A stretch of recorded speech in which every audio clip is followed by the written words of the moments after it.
At Christmas dinner, my grandfather looked confused and said, "Where's the new car I bought you with my inheritance money?" "What car, Grandpa?" The entire table went silent except for the soft clinking of Cousin Beth's wine glass against her teeth. My mother's face drained of all color while my stepfather suddenly became very interested in his green beans, refusing to make eye contact with anyone. Grandpa's weathered hands reached into his jacket pocket, pulling out a worn leather checkbook and reading glasses. $18,000 I transferred to your mother last spring, sweetheart, for your graduation gift. The red Honda you picked out at the dealership. His voice carried that gentle confusion that came with his advancing dementia, but his financial records had always remained sharp. My stomach dropped as I processed each devastating word. Grandpa, I never got a car. I'm still taking the bus to work every day. The silence stretched unbearably until my Aunt Margaret excused herself to check the turkey, though it had been perfectly carved for 20 minutes. My stepfather finally looked up from his plate, jaw clenched tight, while my mother dabbed at her suddenly sweating forehead with her holiday napkin. Grandpa fumbled through his checkbook with determined precision, finding the carbon copy he was searching for. $18,000. April 15th, 2023. Memo says Sarah's graduation car fund. He held the yellow slip up to the candlelight, squinting at his own handwriting. Called your mother that morning to make sure it went through. She said you cried happy tears and couldn't wait to show me pictures. The betrayal hit like ice water in my veins as I stared at my mother's guilty expression and my stepfather's defensive posture. Every bus ride in the freezing rain, every missed job interview because the route didn't reach that part of town. Every night I'd work double shifts at the diner just to afford basic necessities while $18,000 of my grandfather's love sat in their account. My mother finally spoke in a whisper that barely carried across the table. Can explain this, Sarah. It's not what it looks like. Explain what exactly? My voice came out sharper than intended. Explain how you told your own father that I got a car when you know I've been begging you for rides to job interviews for 8 months. My stepfather's fork clattered against his plate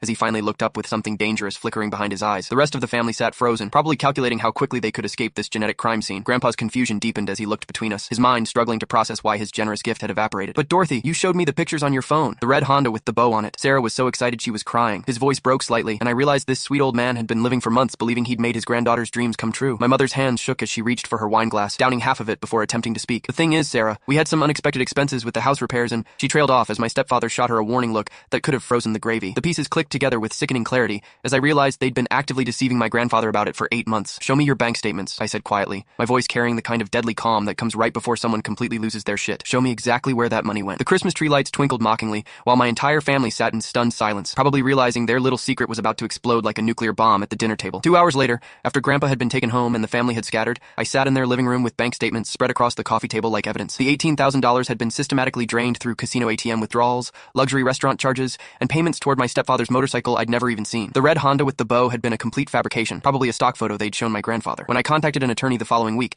she explained that what they'd done constituted wire fraud and elder abuse, both felony charges. 6 months later, they pled guilty to avoid trial, and the $18,000 plus interest was returned to my grandfather, who finally bought me that red Honda along with a tearful apology for doubting my struggles. But how do I tell him that I want a beat-up Honda instead of a red one?